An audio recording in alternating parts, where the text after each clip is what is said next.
Broadcasting the information the mainstream media won't touch. This is The Richie Allen Show in association with DavidIke.com.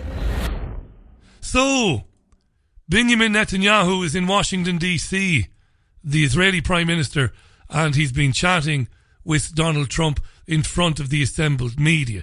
This only a short time ago. The BBC are reporting their take on it is that Trump has asked Netanyahu to hold off on settlements. Now, this is the spin, this is the garbage, the rubbish, the lies that you get from mainstream media. They are spinning it that there was some sort of conflict, even if a minor one, between the old buddies, Donald and Bibi. Trump has asked him to hold off on settlements, is the screaming headline. Nonsense. Nonsense, nonsense, nonsense. There were far more interesting things to come out of that press conference today. Not that it was much of a press conference. As you might have heard Priscilla Huff tell you in the news at the top of the hour, Trump continues to take questions only from his friends in the media, while morons in the alternative media cheerlead this and say it's a great thing. It isn't. You know what it is? You know what it is? It's fascism, is what it is. Anyway, not going to go down that road. Not today. Listen to the first 45 seconds of what Trump said when welcoming Bibi and addressing the assembled media. Have a listen. Thank you. Today I have the honor of welcoming my friend, Prime Minister Benjamin Netanyahu, to the White House. With this visit, the United States again reaffirms our unbreakable bond with our cherished ally, Israel. The partnership between our two countries, built on our shared values, has advanced the cause of human freedom, dignity, and peace. They've advanced the cause of human freedom, dignity, and peace. Between the two countries, they have killed, murdered, maimed, injured, disappeared off the face of the earth. More people than every other country on planet Earth combined have Israel and the United States. He carries on. Listen to this. These are the building blocks of democracy. The State of Israel is a symbol to the world of resilience in the face of oppression. You can think of no other state that's gone through what they've gone. Well, we can think of one. We can think of Gaza. We can think of Palestine and the Gazans and the Palestinians who've shown overwhelming resilience in the face of genocide, torture, kidnap and murder by the terrorist state of Israel. Is Trump for real? So, Sky News snipped the 25 minute long assembly, and this is what they took out. This is the general gist of what was spoken about, according to Sky, in the press conference. This is what the media want you to hear. With this visit, the United States again reaffirms our unbreakable bond with our cherished ally, Israel. The partnership between our two countries, built on our shared values, has advanced the cause of human freedom, dignity, and peace. These are the building blocks of democracy. This is the source of the conflict. The persistent Palestinian refusal to recognize a Jewish state in any boundary, this persistent rejectionism, that's the reason we don't have peace. Now that has to change. I want it to change. The Israelis are going to have to show some flexibility, which is hard. It's hard to do. They're going to have to show the fact that they really want to make a deal. I think our new concept that we've been discussing actually for a while is something that allows them to show more flexibility than they have in the past, because you have a lot bigger canvas to play with. I think the Palestinians have to get rid of some of that hate that they're taught from a very young age. They're taught tremendous hate. I've seen what they're taught.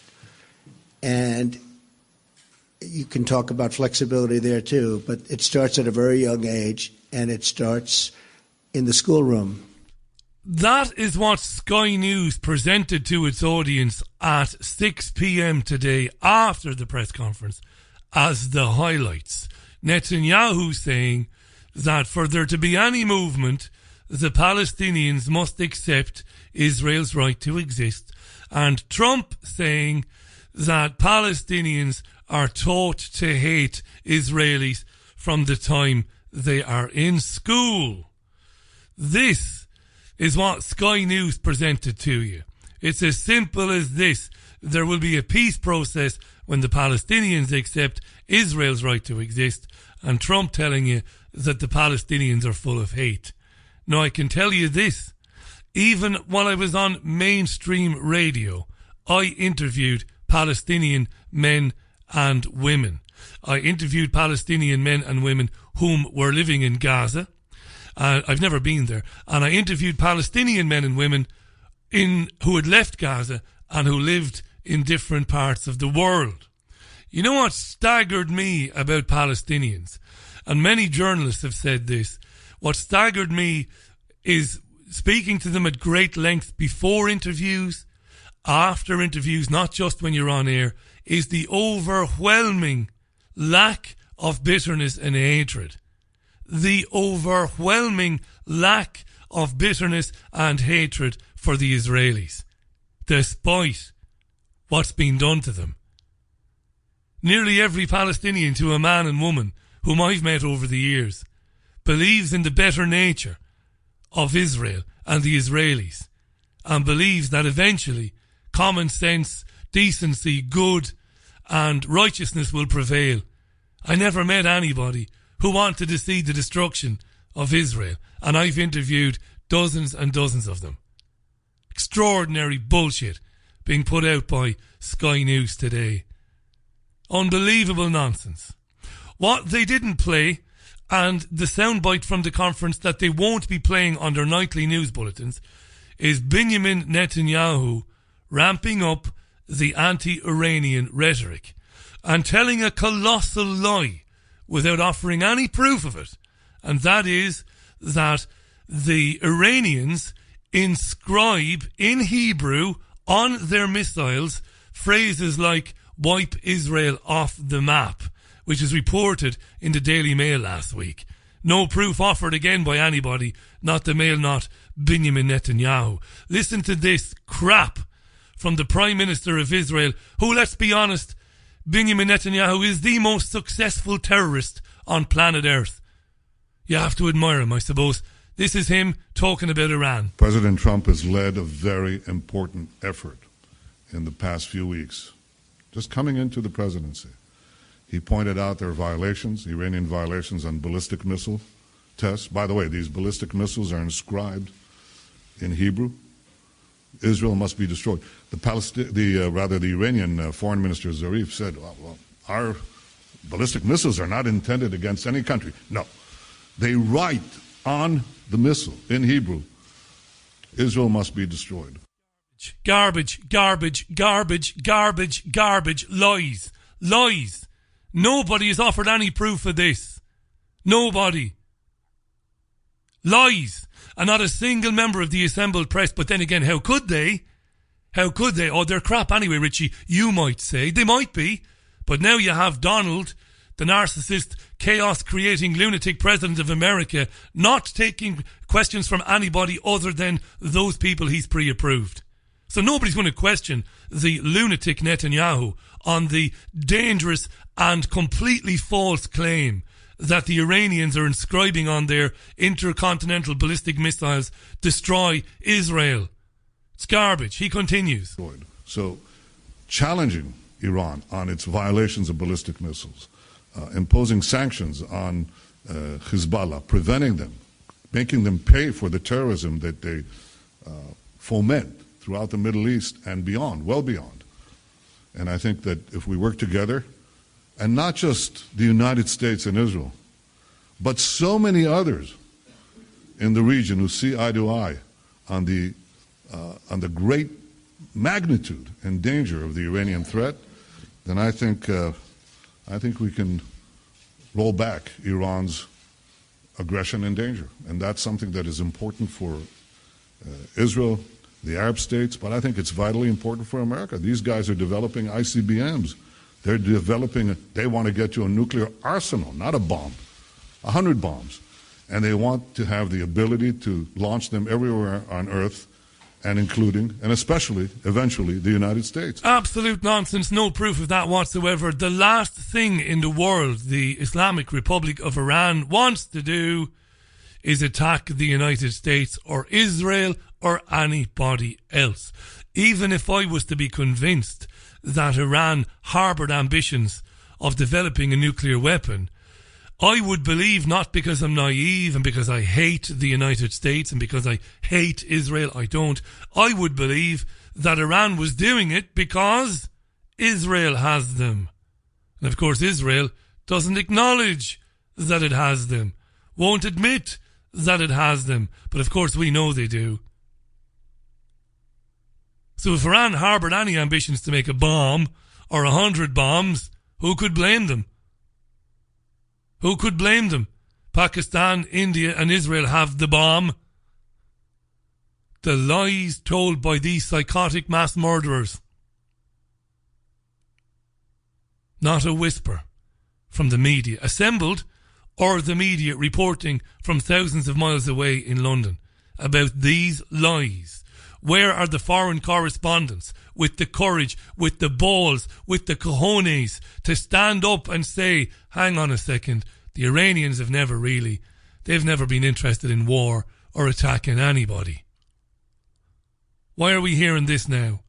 Wouldn't you just keel over in absolute shock if a foreign correspondent had the gall to say, excuse me, Mr. Netanyahu there, isn't it true that the only nation in the region that consistently attacks and violates the borders of its neighbours is the completely illegal state of Israel? Isn't that right? And I'll get the usual emails tomorrow now from those who support the state of Israel, saying that's terrible, Richie, you shouldn't be saying that, it's wrong. Israel has no right to exist whatsoever. It was illegally created. Its only case for existence is the bullshit biblical statement delivered by God to Abraham. That nonsense about what's the quote again? Unto thy seed have I given this land, from the river of Egypt unto the great river, the Euphrates. That's it. That's the garbage. And even in the conference today, Netanyahu repeated a time-honoured lie. That is that the Jews come from Judea. No, they don't. Jews are called Jews, he said, because we inhabited Judea. No, you didn't. It's another lie. Another massive lie, which will never be challenged in the acquiescent media owned by the same companies, the same military-industrial complex, partners of governments like Israel and the United States. That's what we have. That's what we have.